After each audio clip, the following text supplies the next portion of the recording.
So friends, आज आपण अशी करणार आहोत मस्तपैकी कोफ्त्याची भाजी. हॅलो फ्रेंड्स, सो चला करूया आज आपण आपल्या रेसिपीला सुरुवात. तर मी इथे सर्वात अगोदर काही 4 ते 5 मिरे त्याला छान कुटून घेते आहे.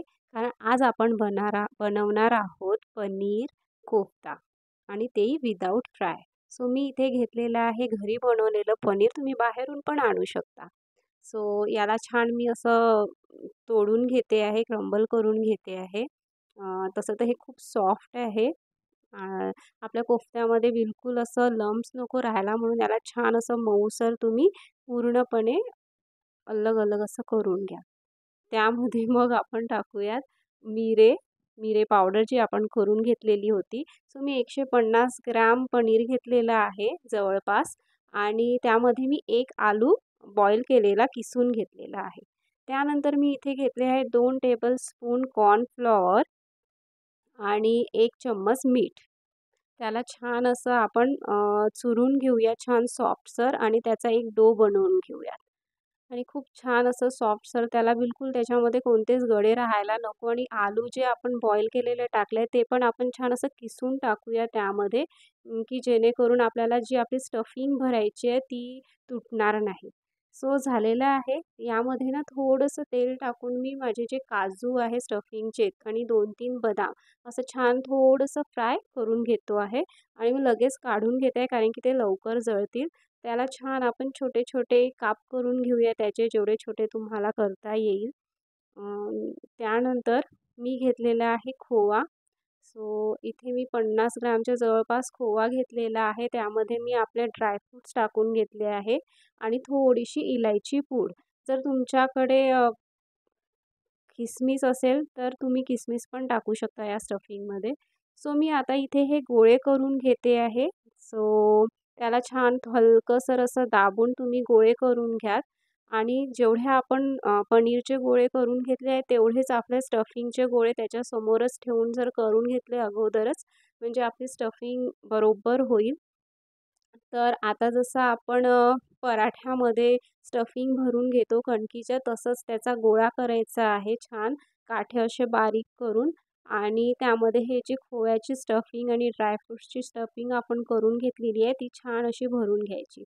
लक्षात ठेवा की यामध्ये कोणतेच असं हे नको लागायला म्हणजे जेणेकरून आपले जो खोवा आहे तो बाहेर नको यायला त्यामुळे याची जी स्टफिंग आहे ते बरोबर गोल व्यवस्थित झाली पाहिजे. सो झालेली आहे आपले गोळे सगळे तयार. तर मी इथे घेतले आहे आप्पे मेकर. हे कास्ट आयर्नचं आहे. तुमच्याकडे जे असेल ते तुम्ही वापरू शकता. त्यामध्ये मी थोडं-थोडं तेल टाकून घेतलेलं आहे आणि आपले जे गोळे आहेत ते आपण टाकून घेतले आहे यामध्ये. सो दुसरीकडे जोपर्यंत आपले कोफ्ते होते आहे तोपर्यंत दुसरीकडे थोडंसं तेल टाकून मी इथे ग्रेव्हीसाठी 1 अनियन, 2 टमाटर, थोडेसे काजू आणि थोडंसं अद्रकचा तुकडा आणि 3 ते 4 पाकळ्या लसणाच्या असं टाकून घेतलेले आहे आणि 2 ते 3 मी इथे काश्मीरी लाल मिर्च टाकून घेतली आहे, जे मी थोडीशी विसरून गेली होती. थोडंसं उशिरा टाकल्या. असं पाणी टाकून त्याला आपण छान उकळू देऊया. इथे आपले जे कोफ्ते आहेत ते सगळ्या बाजूनी आपण थोडे-थोडे फ्राय करून घ्यायचे आहे, की जेणेकरून ते सगळ्या बाजूनी छान व्यवस्थित क्रिस्प होतील. खूप छान वाटतात हे कोफ्ते खायला आणि अगदी मलाई कोफ्ते म्हणजे वाटणार नाही की तुम्ही डीप फ्राय नाही केलेले आहे आणि खूप टेस्टी पण होते ही भाजी. सो असे हे कोफ्ते आहे बघा किती टेस्टी आणि टेम्प्टिंग वाटते आहे. सो इथे आपला मसाला जो आहे तो अगदी थंड झालेला आहे आणि हे जे खोवा आहे हा माझा थोडा उरलेला होता. त्यामध्ये मी थोडंसं इलायची टाकून मी मसाल्यामध्येच बारीक करून घेते आहे. सो आता आपण घेतलेली आहे हांडी. जर तुमच्याकडे मातीची हंडी नसेल तर तुम्ही दुसरी कोणती पण घेऊ शकता.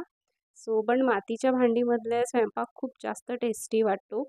सो मी इथे घेतले आहे 2 चम्मच तेल आणि त्यानंतर जे आपण ग्रेव्हीसाठी जे बारीक करून घेतले होते टमाटर कांद्याची पेस्ट ती मी इथे यामध्ये टाकून घेतली आहे आणि सिमवर त्याला आपण छान होऊ देऊया तेल सुटेपर्यंत. सो आपली ग्रेव्ही झाल्यानंतर मी इथे टाकलेलं आहे 2 चम्मच लाल मिर्च पावडर आणि थोडीशी हळद आणि 1 ते दीड चम्मच मीठ टाकून घेतलेलं आहे. सो बस आता तिखट त्याला तेल सुटेपर्यंत याला पण आपण छान मसाल्याला शिजू देऊयात. सो ऑलमोस्ट आपला मसाला शिजलेला आहे. यामध्ये मी आता गरम पाणी टाकून घेतलेलं आहे आणि गरम पाणी टाकल्यावर पण आपल्या ग्रेव्हीला छान शिजू द्यायचं आहे. जेवढी तुम्हाला घट्ट हवी आहे तेवढी तुम्ही करू शकता. यानंतर मी यामध्ये टाकते आहे कसुरी मेथी. ऑलमोस्ट आपली ग्रेव्ही शिजत आलेली आहे. आता करूया आपण प्लेटिंग. सो हे कोफ्ते तुम्ही जेव्हा जेवाल तेव्हाच तुम्ही यामध्ये टाका, जेणेकरून ते खूप जास्त नरम नाही व्हावं.